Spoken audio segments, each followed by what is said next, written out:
Début de la correction des exercices de physique de la page 212. Nous allons commencer par l'exercice numéro 9. Indiquez pour chacune des situations ci-dessous si le mouvement est dû à une action de contact ou à une action à distance. Plusieurs actions peuvent s'exercer sur un même corps.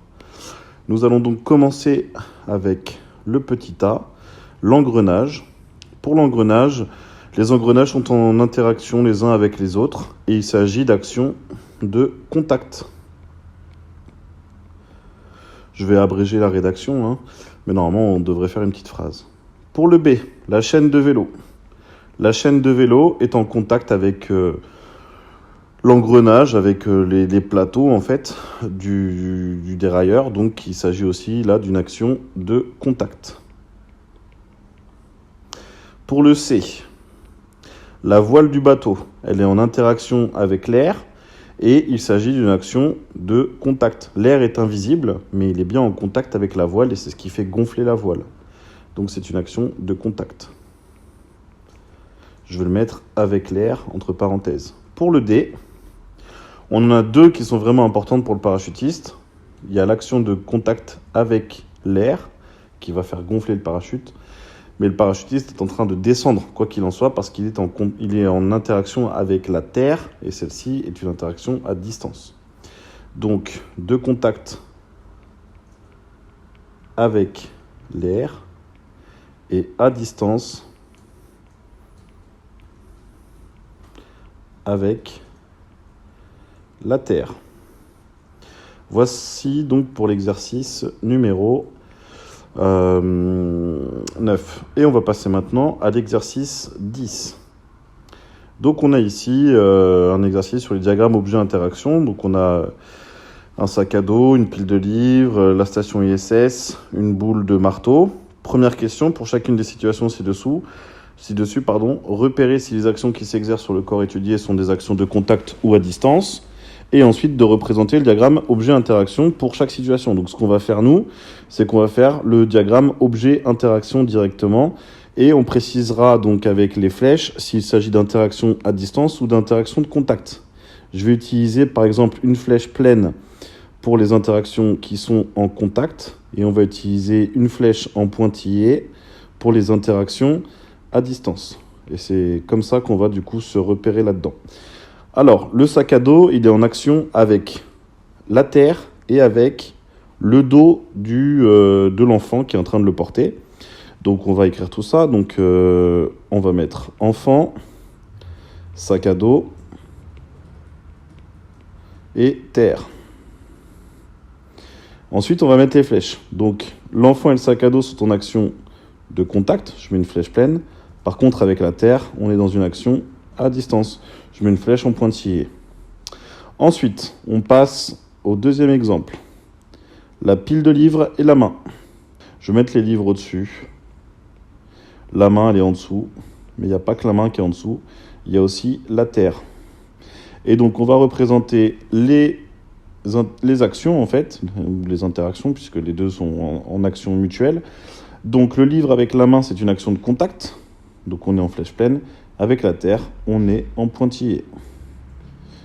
La raison, c'est que si on enlève la main, les livres vont tomber parce qu'ils sont en action avec la terre. Donc pour le C, nous avons la station ISS. Et nous avons la planète Terre qui est ici. ISS et la Terre sont en interaction à distance. ISS, elle est en orbite autour de la Terre. Donc, pardon, je ne devrais pas faire ça. Je devrais faire un pointillé. Comme ceci, parce que ISS est en interaction à distance avec la Terre. La boule de marteau, elle est tenue par un homme.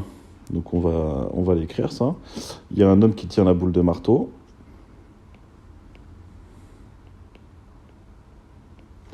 Et la boule de marteau, elle est aussi en interaction avec la Terre. En fait, la Terre est tout le temps en interaction avec les objets, d'une manière générale.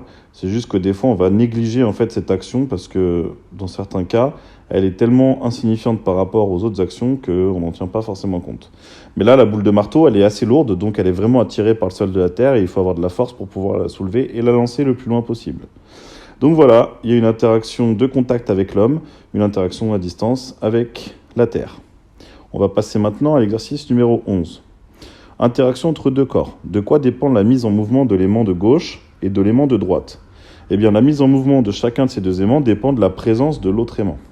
C'est ce qu'on attend comme réponse ici, puisqu'en fait, l'aimant de gauche va bouger seulement s'il est proche de l'aimant de droite, et vice-versa pour l'autre aimant. C'est-à-dire qu'en fait, mutuellement, ils s'attirent tous les deux. D'accord? J'aimerais pouvoir vous faire cette expérience en réel, mais je suppose que vous l'imaginez tous. Vous avez tous déjà eu des aimants dans votre main. Si vous lâchez l'un des aimants et que vous rapprochez un deuxième du premier, il va forcément venir se coller parce qu'ils sont attirés l'un par l'autre. D'accord? Donc la mise en mouvement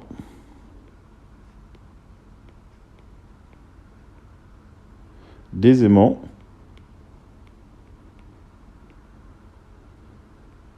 dépend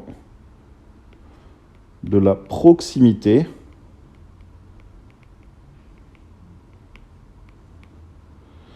du second aimant. C'est-à-dire qu'en fait, il ne peut bouger que s'il est proche d'un deuxième aimant. Deuxième question. Pourquoi dit-on alors qu'il y a interaction entre les deux aimants? Il n'y a pas de différence entre les deux aimants.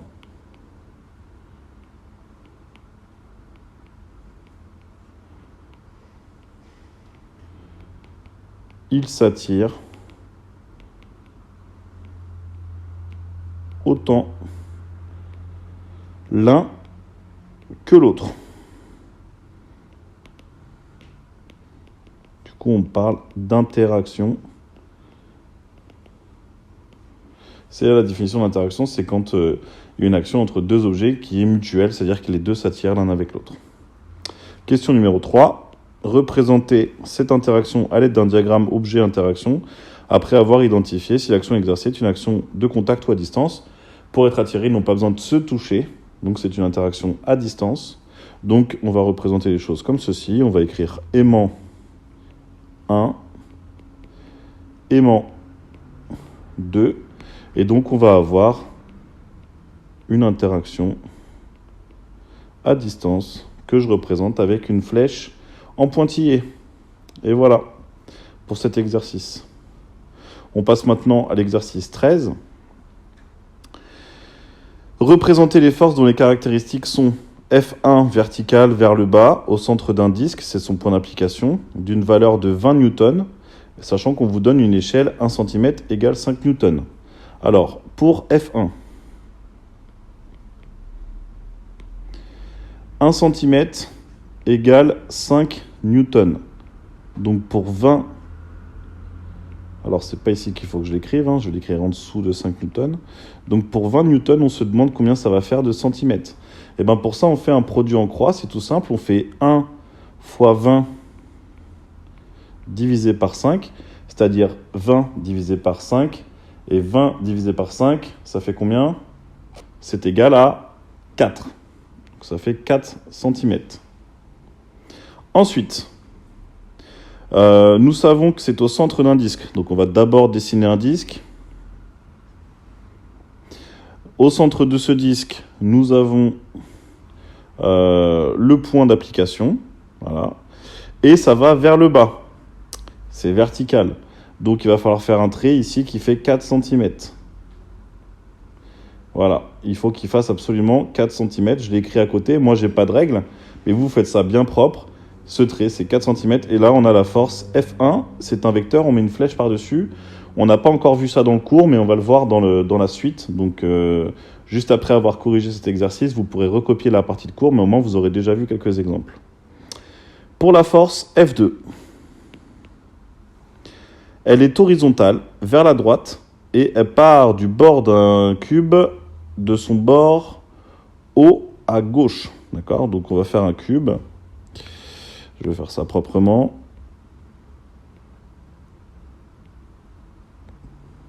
Comme ceci. Et donc du bord en haut à gauche, de cet endroit-là, on a le point d'application. C'est là d'où part la force. Cette force-là, elle vaut 7 newtons. On sait que 1 cm égale 1 newton. Donc, ça va faire 7 cm. Là, c'est très facile, il n'y a pas de calcul à faire. Donc vous allez faire un trait horizontal à la règle qui fait à peu près 7 cm. Alors, je vais le faire plus proprement.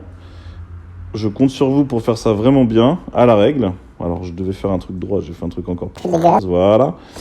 Donc, ce trait ici fait 7 cm. Et il s'agit de la force F2. Et enfin, on va passer au troisième exemple. Nous allons faire la force F3. F3 est oblique vers le haut. Donc oblique, c'est une diagonale, en quelque sorte. Sur le bord d'un ballon.